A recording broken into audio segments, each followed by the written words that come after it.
There's a reaction from A. Jones on here. We'll watch that. We'll start off the day with another Alex Jones pack. I'm going to have the lawyer that successfully sued Alex Jones for $49 million on the broadcast, probably on Monday, by the way. So get excited for that. And we'll do this real quick, okay? Here, we'll start out with the Alex Jones pack. Conspiracy theorist while Alex I go pee real Jones quick. continuing to cast doubt. Just really weird stuff going on in this trial.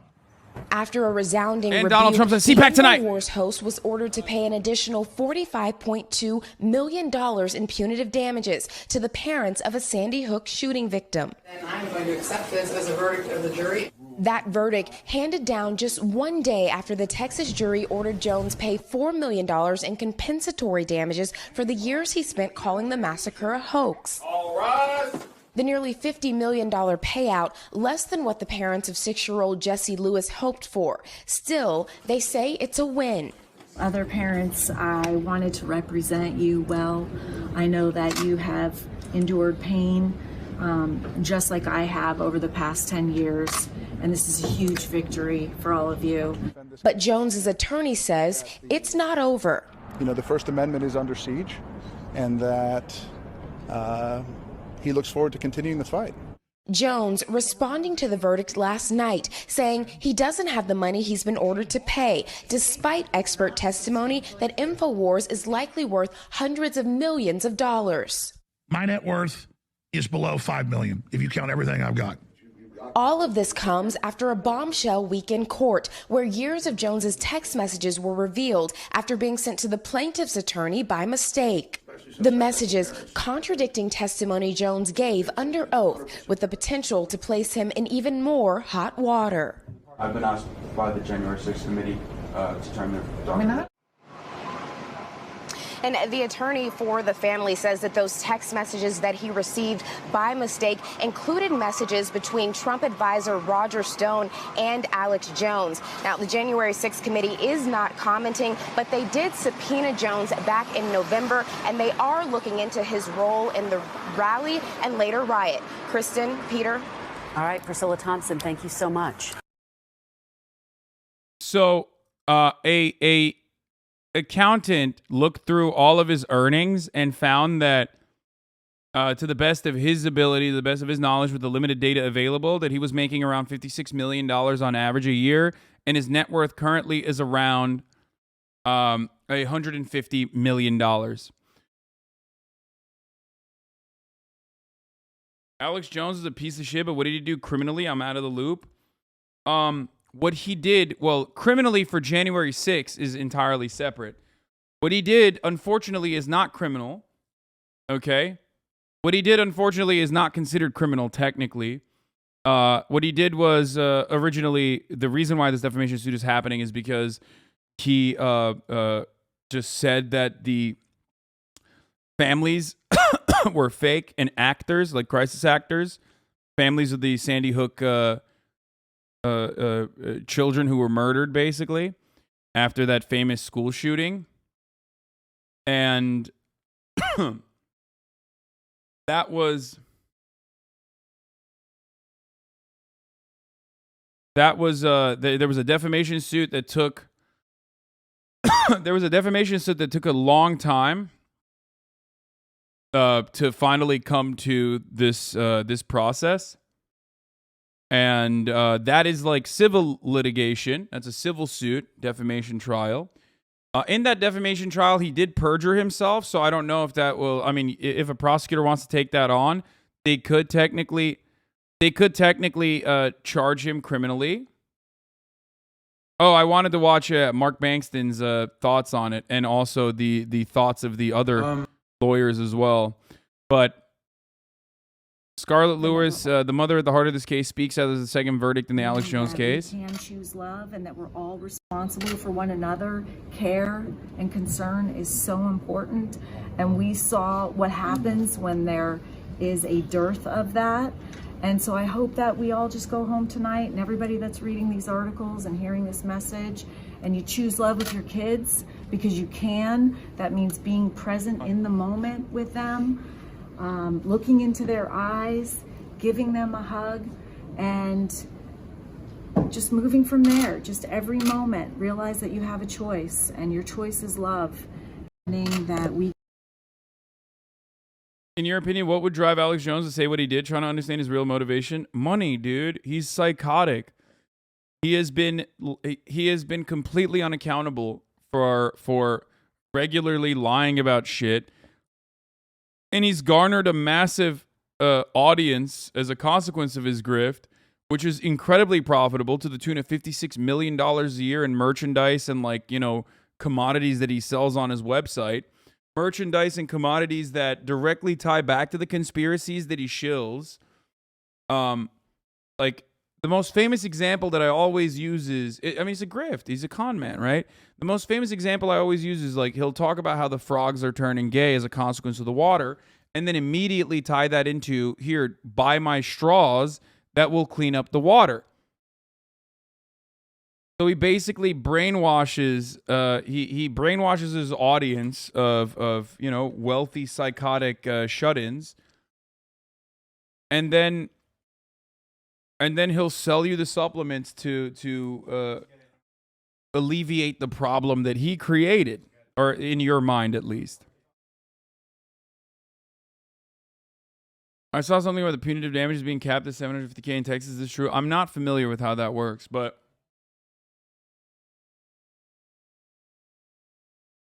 I think some chatters don't understand about this. There's nothing illegal about calling the parents actors, crisis actors. Anyone can legally do that. But when you have a platform as large as Alex Jones, you can be sued for that, especially for defamation.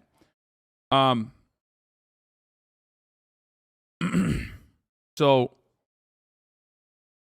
I wish his audience was exclusively psychotic shut-ins. It's not, but there are plenty of psychotic small business owners who are shut-ins, who have been listening to him for many, many years. There's so many fucking, like, libertarians who believe his shit. And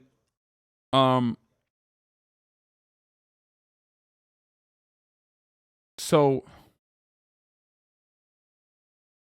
yeah, that's how it works. So he was sued for defamation. He lost. And then this was the awards trial to figure out what the compensation was going to be for the victims. This is only one family. There's other families that are also going to sue him. There's like a couple active lawsuits, one of which is like literally in Connecticut. So that's going to be really bad for him, for Alex, hopefully. And part of this process includes figuring out exactly how much money he has. He, of course, filed for bankruptcy for his main umbrella corporation, Free Speech Systems, FSS. But, you know, ultimately, all of that is going to be left up to how much money they can get. Yeah, this is just one family. This is just one family that's going to get $49 million, but I don't think he's going to get all the $49 million. So we'll see. In defamation lawsuits, they just need the evidence of prosecution from the narrative. The one with the platform made, turned down, lost jobs, assaulted, etc. Yeah. And they did. They actually did get... What? But doesn't that go against free speech? Alex Jones is weird, but y'all don't like free speech either. First of all, nobody likes free speech. Like, that's not a real thing. The idea that you've cultivated in your mind of what it means to be... what free speech is actually still incredibly limited, and oftentimes just revolves around, like, you know, hate speech for the most part, and protection of hate speech. You know, you don't have a problem with, like, we don't have a problem with police beating the shit out of Black Lives Matter protesters. You just try to justify it by saying, like, oh, well, you know, they were breaking stuff down. You usually don't have a problem with, like, someone like Colin Kaepernick being fired for taking a knee during the national anthem, because, like, you just don't have an issue with that because you don't like Colin Kaepernick. You don't have a problem with, like, the genuine free speech restrictions that are unironically unconstitutional, free speech limitations that are straight up unconstitutional, like BDS laws, anti-boycott, divest, and sanction laws against Palestinian activists. Like, you don't have an issue with that, when that is literally a free speech violation.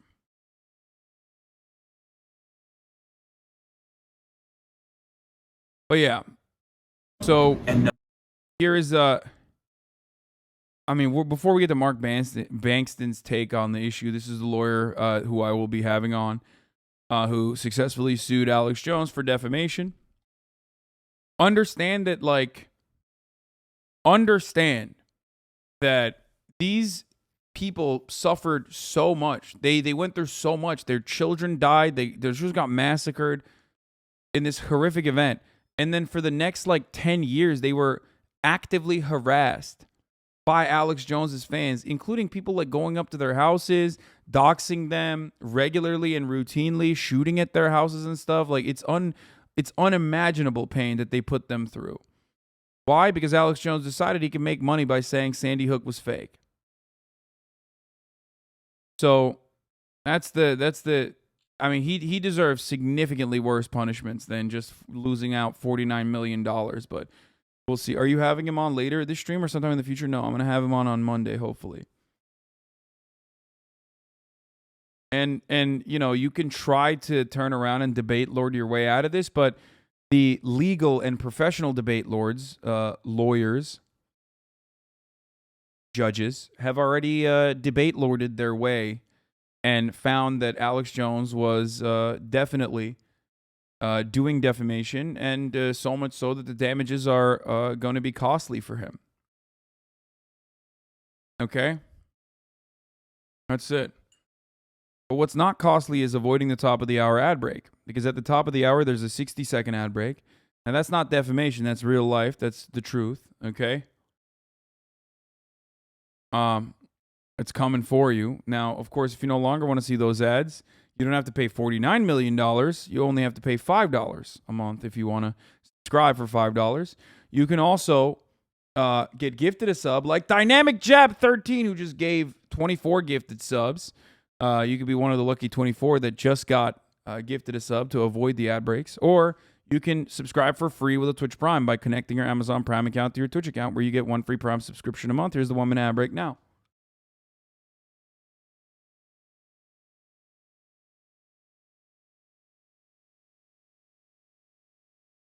Anonymous user, thank you for the 5 gifted subs.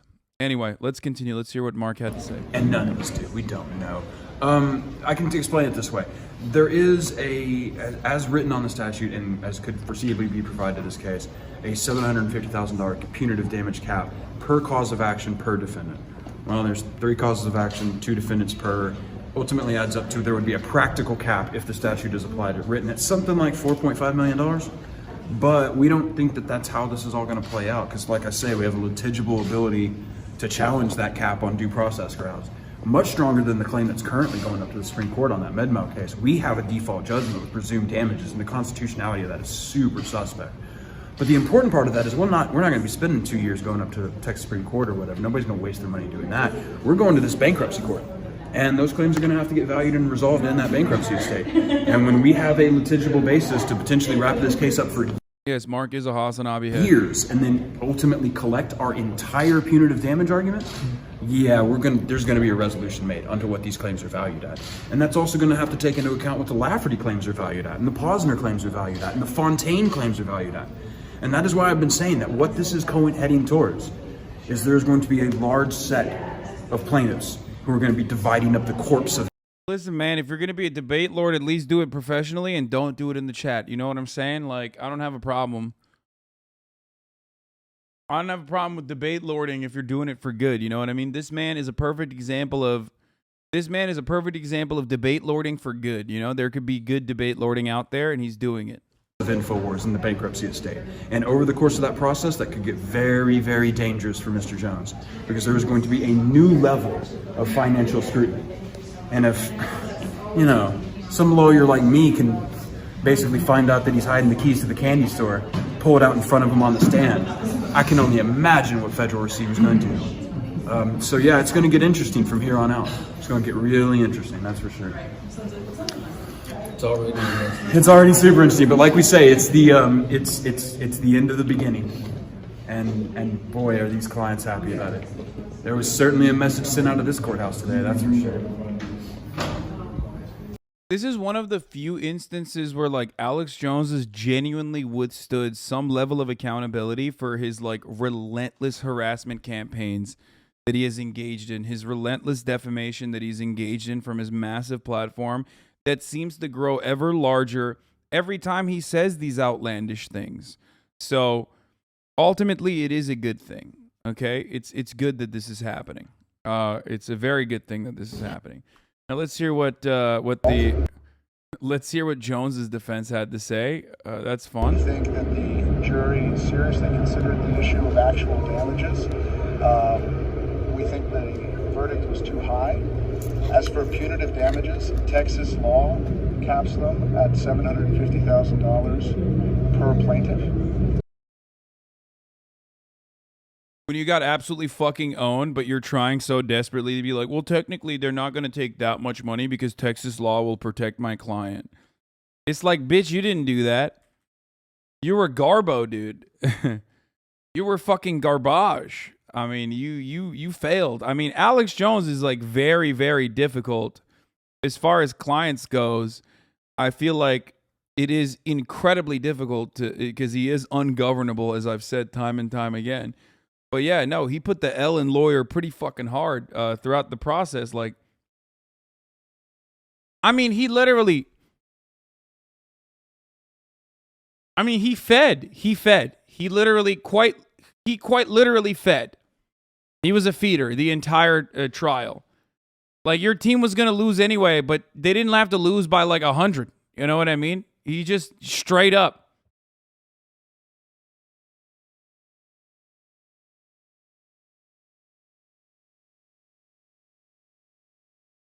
Wait, this isn't the funniest thing that happened to Alex Jones in a courtroom? When going through a divorce, he told the judge he ate a bowl of chili so big it made him forget his kids' names? Shut the fuck up. Pretending he didn't eat the chili and just the sight of a large enough bowl of chili did enough psychic damage. What? I need to know more about this. God, he's such a fucking goober, dude. I love that. I fucking love that so much. What a legend he is. So this verdict today amounts to $1.5 million punitive. Alex Jones will be on the air today. He'll be on the air tomorrow. He'll be on the air next week. He's going to keep doing his job, holding the power structure accountable. With the result, we think that the jury seriously considered. I just like. This is your editor. What is this? Sean's gonna do the tortilla slap laugh challenge with Ludwig and Austin. Too small of a target. Okay, dude. Worth noting that the law he's referencing made Greg Abbott a millionaire after that tree fell on him, but he turned around and changed it, so now no one else in Texas will get medical bills, etc., owed to them, paid as thoroughly as he did. I will never forgive trees for not finishing the job with Greg Abbott, okay? Like, fuck trees, straight up. Every time Mr. Beast plants another one, I'm like, dude, you know what? Fuck it. Take them down. Take the trees down. All of it. Big L on nature's behalf. Plaintiff's attorney says he believes even with a cap applied, there could be a reward of $750,000 per claim, closer to $9 million. He says regardless of any cap, the verdict restored Jesse's memory in the most important place, the minds of Neil Heslin and Scarlett Lewis. After the verdict, in a touching moment, I watched Mr. Heslin give pictures of his son to the sheriff deputies in the courthouse. Did you order yet? Okay.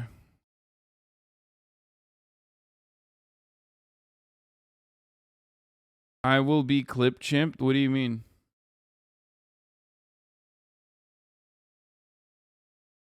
Anyway, at least they tried, unlike us pussy-ass humans. What? Apologize to the trees, Hasan? No, dude. Finish the job. I like my trees when they actually collapse and finish the job on Governor Greg Abbott, believe me. What do you mean? You want to be called a war hero? I like when they're not caught. Believe me. Venom Tree coming back with a revolver squirrel to finish the job. Anyway, this is why you don't get an Obama criminal defense attorney to represent you in a civil case. Yeah. Okay, justice for trees, they're doing their best. Yeah, I like my war heroes that weren't captured, and I like my trees that were... I like the trees that actually finished the job, not some John Hinckley shit.